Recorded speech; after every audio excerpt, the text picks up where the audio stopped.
भटक्या कुत्र्यांच्या वाढत्या हल्ल्यांमुळे शहरात भीतीचे वातावरण. उपमहापौर अनिल डाळ्या यांची तातडीच्या बैठकीची मागणी. इचलकरंजी शहरात अलीकडील काळात भटक्या कुत्र्यांच्या हल्ल्यांच्या घटनांत लक्षणीय वाढ झाली असून लहान मुले व महिलांवर वारंवार हल्ले होत असल्याने नागरिकांमध्ये भीतीचे वातावरण निर्माण झाले आहे.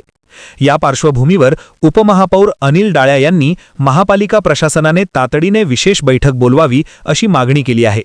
याबाबत त्यांनी महापालिका आयुक्तांना लेखी पत्र देऊन शहरातील सार्वजनिक सुरक्षेचा प्रश्न गंभीर बनल्याचे नमूद केले आहे. भटक्या कुत्र्यांच्या वाढत्या संख्येमुळे शाळा परिसर, उद्याने, गल्लीबोळ आणि वस्ती भागांत नागरिकांना त्रास सहन करावा लागत असल्याचे त्यांनी पत्रात स्पष्ट केले आहे.